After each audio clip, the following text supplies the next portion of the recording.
Hi, and welcome to Tips by Kelly. I'm Kelly Walcotton, and I'm a wildlife, nature, underwater, and travel photographer. I also teach Photoshop and Lightroom. I hope you enjoy today's tips and are able to learn something.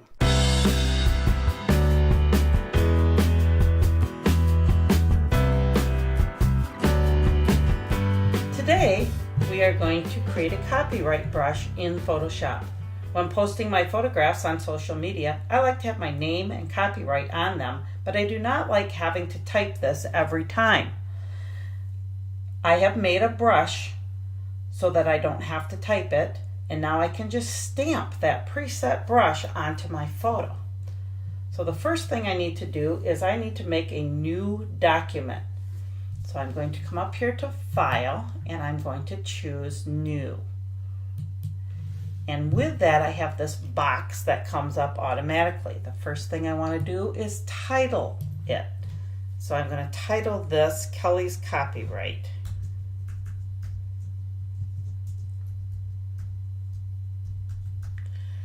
Just type it right in there. The next thing that I want to do is I need to change the width and the height of this. I need to make the width about 2,500 pixels. Now, if you're not sure here, or if yours doesn't come up as pixels, just click on this little arrow here in this box, and you get lots of choices: pixels, inches, centimeters, etc., etc. Just go ahead and click on pixels. For the height, I want this to be 300 pixels. And I'm going to put the resolution at 240 in case I choose to put this onto a document that I print. I am going to leave the color mode in the default. And again, if yours is not, go ahead and click on the arrow here and make your choice. I want my background contents to be transparent. Now, if yours is not, click on the down arrow and you can see you have choices. Choose transparent. I'm going to leave the color profile at the default, and I'm going to leave this pixel aspect ratio at the default as well. I'm going to click OK. And I get this transparent document here. I know it's transparent because of the gray and white checkerboard that shows up here. Otherwise, it would show up as a solid color, but it is transparent. So the next thing I want to do is I want to make sure that my text is black. And if yours is not, click on whatever color is right here and go ahead and choose the black and tell it OK. I'm going to now choose my text tool.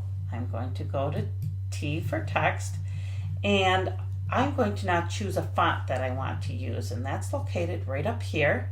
Click on the down arrow and look at all the choices that you have.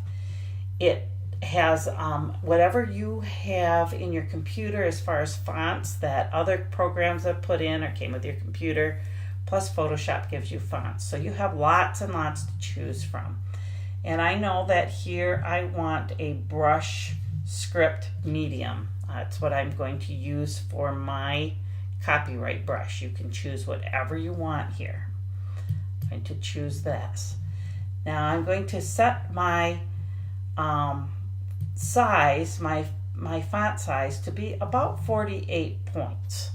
I found that that's a pretty good size for inside of this area here.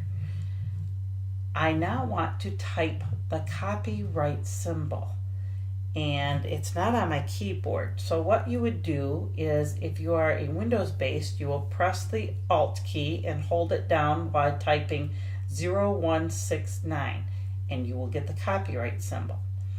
If you are a Mac user, you can get the copyright symbol by holding down your Option key and simply typing G in your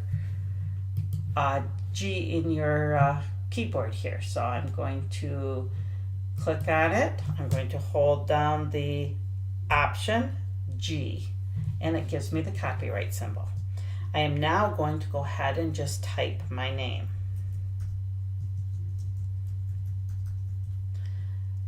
can type your name or your Kelly Walcott Photography, whatever you want. I'm just going to choose Kelly Walcott in here. And if it's not centered where I want it, no problem. Just click up here on the Move tool and you can move this around as you choose. I'm going to put it here towards the left edge, and that looks good to me. So the next thing that I'm going to do is I'm going to go up to Edit, and I'm going to choose the Define Brush preset. And that you will see right here. Now I get a little text box that comes up, and it automatically named this for me because I named my transparent document.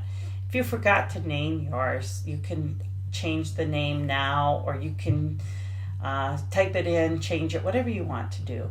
And when it's okay, you can click OK. Now notice it gave a number down here. It puts it at the last of the brushes that you have.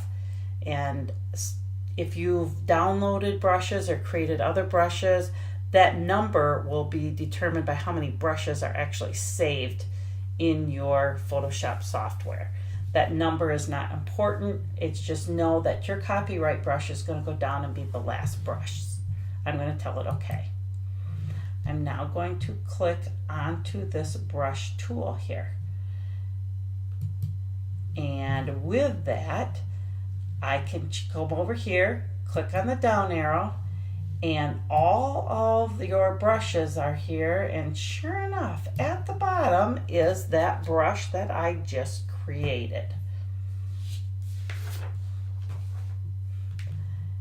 I am then going to, so I can see it's here, so I'm going to close this kind of out. I know it's good, and it has saved this. Now what I want to do is I want to make sure that I can see this brush on something. So I'm going to pull in another photograph, and I'm going to put my copyright on this photograph.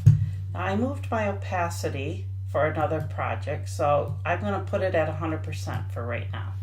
I also know that I want my brush on here to most likely be white instead of black because of the background. It would show up better.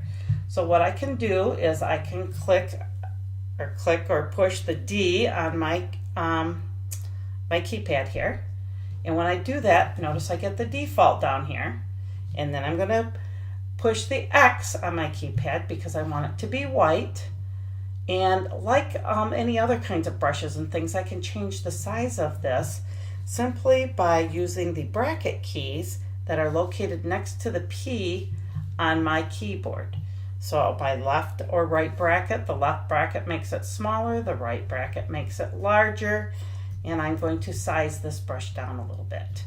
And I like to put mine down in the right hand corner. I keep it inconspicuous, but that is a personal choice. Some people do put them across the front of their picture so it can't be printed or copied, but I find that rather distracting. So I'm going to put it right down here in the corner, click, and there it is. Now if that looks too bright to you, you can always change the opacity here before you stamp or click your brush onto your picture. And you also can choose other colors if that's your choice as well. We went with the white and the black here, but all you would have to do is click on this color, and then you have all these colors within the color palettes that you can choose from. So there you go, the brush is on, and that picture now is ready to post online with my copyright on it. Thank you for watching Tips by Kelly. I hope you enjoyed yourself and learned something today.